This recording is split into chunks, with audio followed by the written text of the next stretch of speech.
Hey folks, welcome back to the channel. If you've been paying attention to FPV lately, you'll notice that the biggest trend right now is these guys, these 4-inch long-range quadcopters. This one here is the Flywoo Explorer, and this one here is the iFlight Chimera. They're both 4-inch quads. They're both very, very good quads, but I don't trust this one. This is the one that started it all. This is probably the best of the two. It's definitely lighter. I mean, they're both very, very, very good quads, but I just don't trust this one. And the reason I don't trust this is, by the way, this is caddx Vista with Crossfire GPS. Um, the reason I don't trust this one is because the OSD is unreliable. This comes flash with Betaflight 4.2. And there was a problem running the caddx Vista uh, OSD through MSP on soft serial. I know those words mean very little to a lot of you, but I'm going to try to help it make sense. If you have this quad and you have the Vista on it, you probably know what I'm talking about. There is a problem with Betaflight 4.2 where you can't run that high-speed connection that's required through soft serial. You end up with the OSD either blanking out, jumping around, giving garbled data, whatever. Flywoo has released a fix for it, and it's to go back to Betaflight 4.1. We're going to put older firmware on this. If you poke around on the Betaflight GitHub and you look at what the devs are saying, they're saying that this is not a bug in Betaflight 4.2. The problem is this was never intended to work over soft serial. So, going forward, what they're saying is there's no intention to actually do anything about it. So this is going to be locked on 4.11. Unless for some reason they do decide to fix it or find a way, not so much fix it, but find a way around this issue to free up resources or make it work. But it sounds like it may require a little bit of participation from DJI, which well, that ain't gonna happen. But I am going to fix this thing for $0 and 0 cents. The way I'm going to do this is I'm going to swap the GPS and the caddx Vista MSP, swap the UARTs around. The GPS is very low baud rate, which means it's very low throughput, and it should have no problem running on soft serial. Whereas the Vista, it certainly cannot do it, at least on Betaflight 4.2. So follow along. We're going to tear it apart, and I'll show you how to fix it. But first, let's head over to Betaflight, and you can see what I'm talking about. So you can see we have this guy hooked up to Betaflight. We come over to the ports tab, and we have MSP on soft serial running at 115200. And the GPS on this unit runs at 9600, which is slow enough that soft serial should have zero issues with it whatsoever. So essentially what we're going to do is we're going to just swap the wiring on this thing, change a little bit of code in the dibbly-doo on the Betaflighter, and we should be good to go. So let's go ahead and get started. Okay, so first things first, go ahead and get your 1.5mm hex driver, and we're going to remove these 8 screws from the top. You may want to take your props off, make life a little bit easier. All right, let's go ahead and pop the top on this little guy. I'm going to try to hold down on the camera cage just to make sure we don't pull it out of the lower part. And then just set that aside. So like I said, this is the version with the crossfire, so we're just going to go ahead and pull that off the top there. I'm surprised they don't have that actually fastened down with anything. Shame on you, Flywoo. You should know better. And this is the first time I've opened this up since I got it. And I noticed like they really did kind of crush this down on there. So this is a good time to go ahead and fix whatever little errors you might find. Again, 1.5mm hex driver, and I'm just using a 4mm socket deep well. Just going to hold it by hand while I unscrew these. Very nice choice of hardware. I like the fact they're using nylock nuts and actual metal screws going through the entire stack. Never use nylon if you can get away with it. Nylon will let you down every time. Even the nuts. I really think nylon nuts are, they're better than using nylon screws and standoffs, but yeah, avoid them if you can.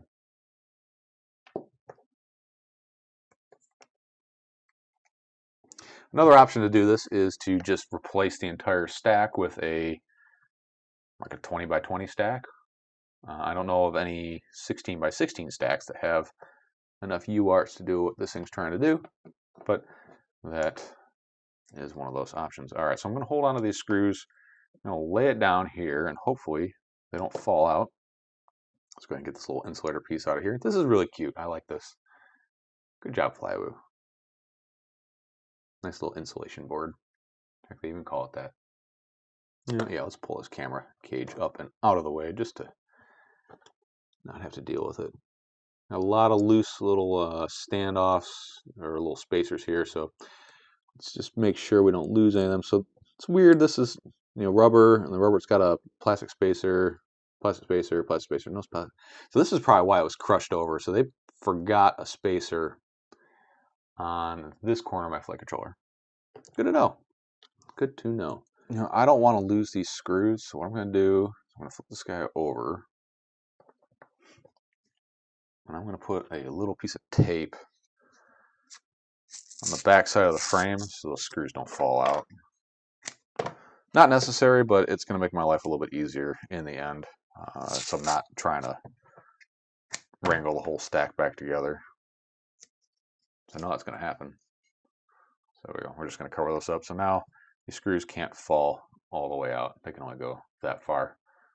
I don't have to worry about lining up spacers and all this garbage in there. Let's just go ahead and pull this Vista out. It's probably just going to make our lives that much easier. I want to be able to get a really good look at what I'm working on. And we don't need to worry about these screws falling out because they're actually held in by hex nuts on the bottom. All right.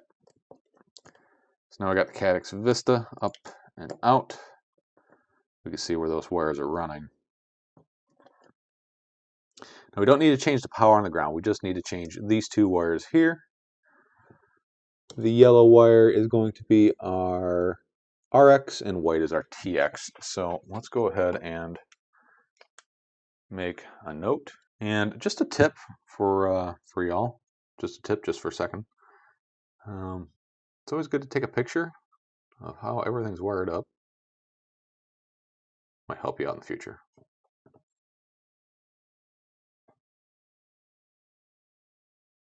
I realize I'm recording this, but I mean, All right, let's fire up the soldering iron. We're going to start de-slaughtering stuff. So just so you guys know, I'm using a Hakko 888D with the chisel tip at 850 degrees.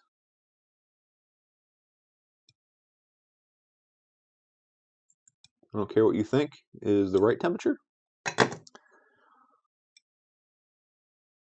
This is what I'm using.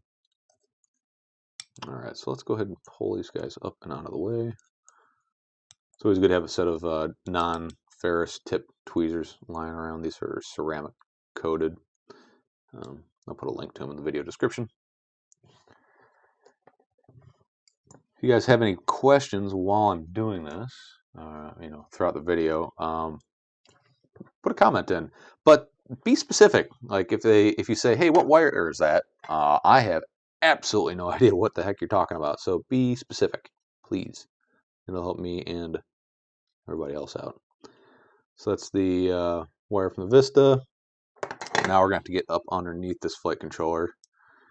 And the connection between the ESC and the flight controller is a pinned header, which sucks. Nobody should ever be doing that, but that's what they chose to do here. Yeah, it's like when you get rubber pressing really hard against other rubber, it kind of like fuses almost. Just gets like some stiction. All right, so we got that guy. Let's go flip her over, and we can just use these standoffs to our advantage here. And we're going to de-slaughter from that pin right there. This is some god-awful soldering. I mean, they did a good job. It's going to be a tough solder job. So If you are not experienced in soldering, this may not be the job for you. Just stick with Betaflight 4.1 or change the whole thing out, one or the other. But I ain't scared.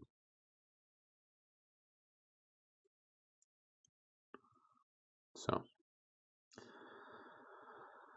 well, this kind of sucks.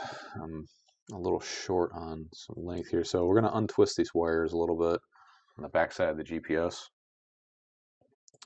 We're going to try to get a little bit extra length out of them. I think they'll be enough. Yeah, we'll be all right.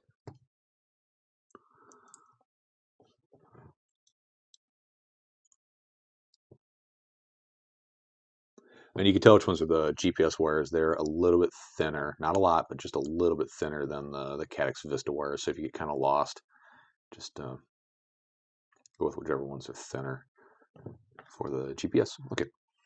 So white was underneath the board. So we're going to take our white GPS wire here.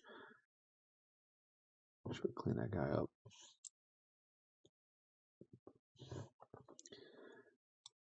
And we're going to go ahead and solder back in place.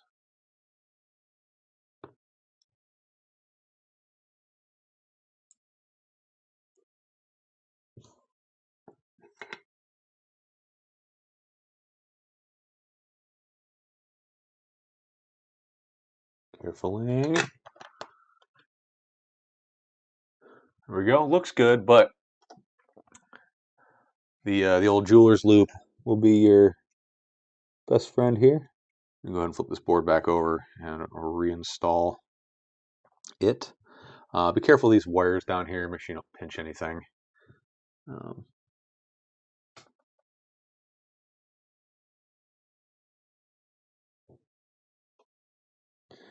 And be very careful of this pin connection up on the front of the board between the GPS, or sorry, the flight controller and the ESC. All right. So we're going to take the yellow wire from the GPS unit, which is this one here. And we're going to solder it in place.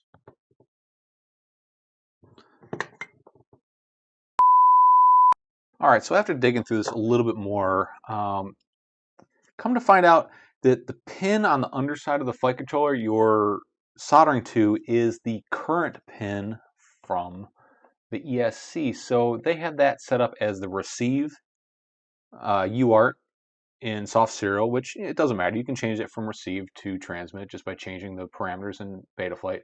So make sure that your TX wire on your GPS is going to your pin underneath the flight controller. That's that current pin. So TX to RX, and then RX from your GPS is going to go to your LED pin, which they have set up as a TX. This flight controller does have LEDs around it, but we can't use them because we're using soft serial and we're taking up that resource for your LED control for your GPS receive wire. So RX on top. Well, this is a TX pad and this is a RX pad underneath. So you want your RX from your GPS to go to here and your TX from your GPS to go underneath. And on the side here, this is going to be the RX pad and this is the TX pad. This is for UART, UART2 RX, UART2 TX. So make sure your RX wire goes here from your Vista. Make sure your TX wire goes here from your Vista. Remember, it's always RX to TX, TX to RX. And that's the proper way to wire this up. Now, I talked to a friend of mine who has the same setup, and his colors are completely different. Like they just randomly soldered wires up to this, and he wasn't sure if this was the same as mine. So I would ignore the color coding here and just make sure that you have them wired properly, regardless of the color. So we can go ahead and try to do a little bit of cable management here. This is going to be sort of ugly. Now, just really careful that you don't pinch any wires between the standoffs and the Vista. Be very easy to do that. There's a lot of wire underneath that guy. If you feel like you're fighting anything, you should probably stop. Make sure you back the screws with your driver here, because you don't want to turn them in the standoffs. Now we can solder up these connections for the Vista. So it's going to be the yellow wire, then the white wire. And we can go ahead and just snug everything up. Don't want to tighten this down too much. Just enough to barely compress the rubber grommets. And you're going to want to go around a couple times. Don't just do it all in one shot and call it a day. Again, the whole time making sure you're not pinching any wires between this isolation plate and put our receiver back in place. But I'm going to fix one of the errors they made. I didn't put any sort of anything on there. Just a little piece of double-sided foam tape. Nothing special. Just going to make it look professional, good. Tuck your wires away. And we can go ahead and put that top plate back on. All right, now that we have this all back together, let's go ahead and jump into Betaflight and change a few of the little parameters that I found need to get altered to make this thing work and make it work even better than it did before. Spoiler alert, GPS never worked on this stupid thing. At least not reliably, but we'll talk about that over here. All right, let's get into Betaflight. So now we're hooked up to Betaflight. We'll go over to the ports tab, and we're going to want to change UART2 to MSP 1152,000 and get rid of GPS here for your sensor input. And then come over to soft serial, turn off MSP, make sure it looks like this, and put GPS here and 57,600. You can make this auto if you want, but it's going to basically pop that in there on its own. Make sure you hit save and reboot and go back and make sure your work's saved. And it did. Next, we're going to have to come over to configuration. Come on over here. Make sure this is set to U-blocks, not NEMA, which this originally came set up as. NEMA took well over 10 minutes to get a GPS lock, if it ever did. Select Autobaud, Auto Config, and leave these blank, Auto Detect, and hit save and reboot. Now, the trick is going to be to make sure we get satellites. I'm inside in my basement. I have a metal roof above me. I'm never going to acquire satellites down here.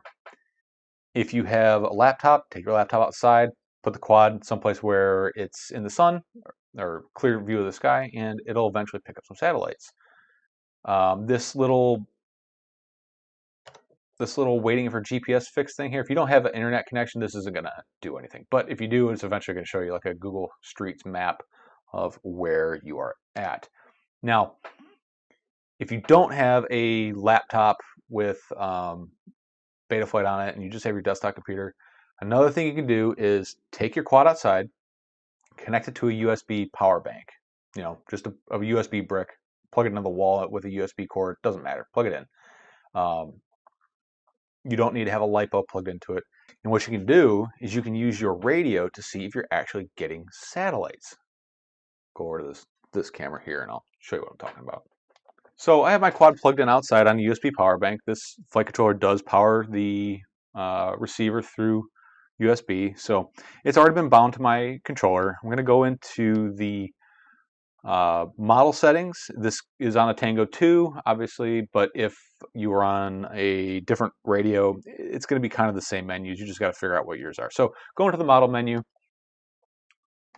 Oops. Kind of looks like this, and we're going to go over to the telemetry tab. We're going to come over to the telemetry tab. Yours might look like this, or it might be populated by sensors. So we're going to come down here, we're going to hit discover new sensors, and this is going to populate with all sorts of stuff. And what we can look at here is sats. I have 11 satellites now, and I've also got a valid lat and long, along with a host of other bits of information. So this is an easy way to make sure this works if you don't have a way to haul your computer outside and get a satellite lock. And as you can see, I've got 12 sats right now. This is plenty. This GPS is acquiring sats very quickly, unlike before. And you can even set up a display screen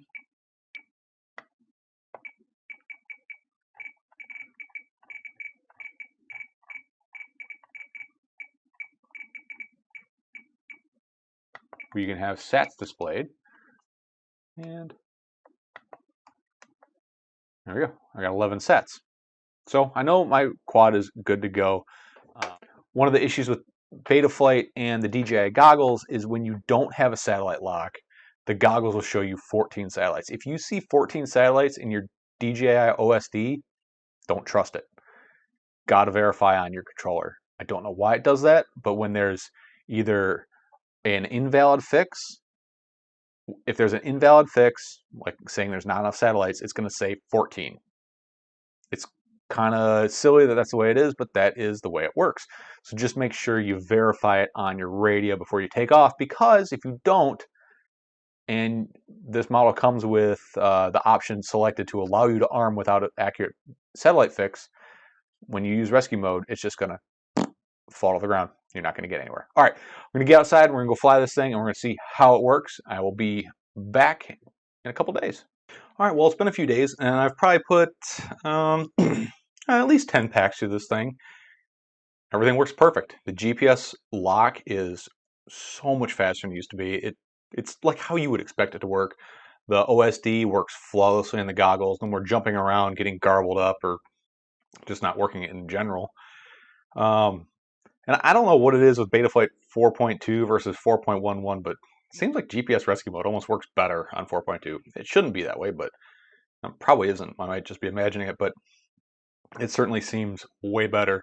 So there you go. Easy, free fix for the Flywoo Explorer 4-inch long range, Dave C, blah, blah, blah version, all that stuff. I actually trust this thing now. I'm not afraid to send a GoPro with it, or my Insta360 Go a long way away from me with this thing. This now is probably the best, at least in my opinion, 4-inch long range quad that's out there right now. I still do very much like the iFlight. I think the iFlight's probably still a better build, but if you're trying to make it under that magic 250 gram number, there's just no way you're doing it with that one. This one, you certainly can. Now, I know I didn't do a review video on this thing. This thing's been reviewed to death. Most of the reviewers, I think, are honestly full of shit because they don't cover any of the issues this thing has. They just say it's perfect and call it that, but it's not. Now, if you're doing analog, it's probably fine, but this setup here with the GPS and the DJI, the caddx Vista, certainly is issues with it. There is no bug in Betaflight. Betaflight was just never meant to run that fast over MSP. The fact that it worked on 4.1 and not 4.2 is merely a coincidence. Betaflight might fix it in the future. They might not, but going forward, that's not an issue anymore because we've fixed it here. You saw it, you watched it. All right, if you guys have any questions or have any issues with this, please go ahead and hit me up in the video description. Definitely go over to my Discord. It's a very active Discord. Lots of good people on there, and that is the easiest way to get a hold of me if you have any questions about this or you need any help with, well, basically just about anything as far as FPV quads go. Make sure you check out my Patreon. I do monthly giveaways over there and a lot of cool stuff for my patrons, the people who support me the most. Make sure you please like and subscribe to this video if you like what I did here. And, well, we can go out and go fly some more. All right, folks. We'll see you around, and stay safe.